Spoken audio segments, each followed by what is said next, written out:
Around the World in 80 Days 4. The next morning, Mr. Fogg, the soldiers, and the rescued passengers returned.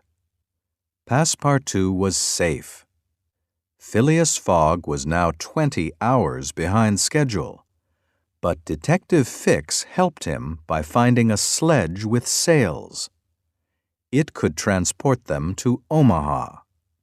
From there, they could take a train to New York.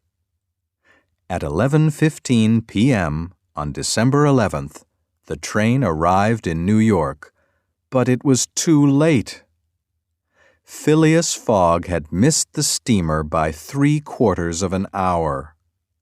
His only comment was, "We will discuss what is best tomorrow."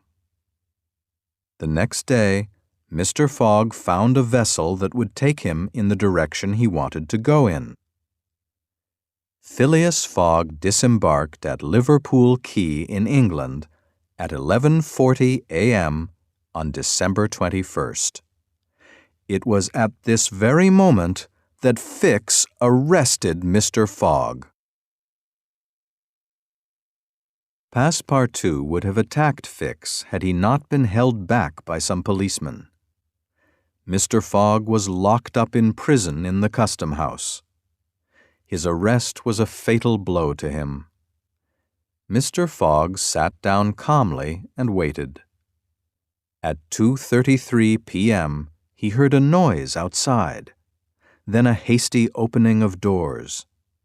He could hear the voices of Passepartout and Fix. Phileas Fogg's eyes brightened for an instant. The door swung open, and he saw Passepartout, Aouda, and Fix hurrying toward him. Phileas Fogg was free. The real robber had already been caught. Mr. Fogg, Aouda, and Passepartout left the custom house without delay. Phileas Fogg then ordered a special train and finally set out toward London. When they stepped down from the train at the London terminal, all the clocks were striking 10 minutes to 9 at night. Mr. Fogg was 5 minutes late. Mr. Fogg had lost the bet. He was ruined because of the stupid mistake made by Detective Fix.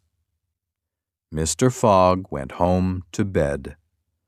Only a few pounds were left of the large sum of money he had taken around the world. His remaining fortune was now owed to his friends at the Gentlemen's Club. When Phileas Fogg woke up the next morning, he believed it was Sunday, December 22nd. That evening, Phileas Fogg sat down near the fireplace opposite Aouda. He sat for several minutes without speaking. He then said, "Aouda, please forgive me for bringing you to England. When I decided to take you away from that unsafe situation, I was rich. Your life would be free and happy if I had won my bet. But now I am ruined." "Mr. Fogg," said Aouda, rising and grabbing his hand, "will you have me for your wife?" Mr. Fogg shut his eyes for an instant.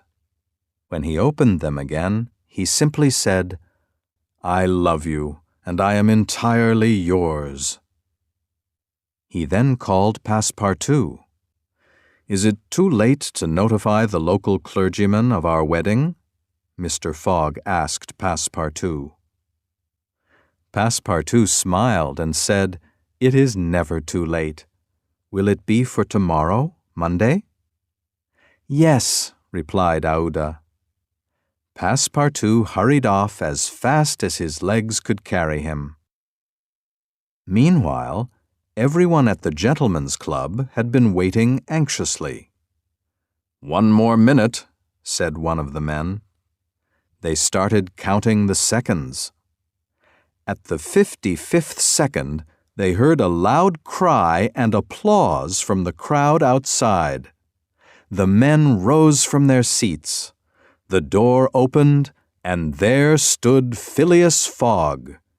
In his usual calm voice, he said, "Here I am, gentlemen."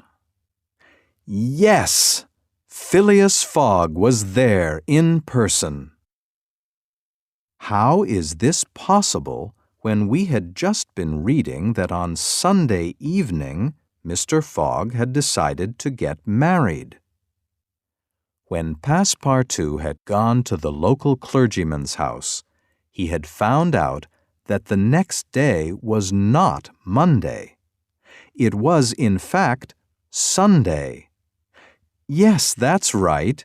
Today was actually Saturday, December 21st. Mr. Fogg had made a mistake in his travel calculations. He had actually arrived 1 day ahead of schedule. When Passepartout realized they had made a mistake, he rushed home. He told Mr. Fogg that they had arrived a day early and still had 10 minutes left to win the bet. Passepartout then dragged his master outside to the nearest cab. The clock showed that it was 8:45 p.m. when Mr. Fogg appeared at the gentlemen's club. Phileas Fogg had won the bet. He had made his journey around the world in 80 days.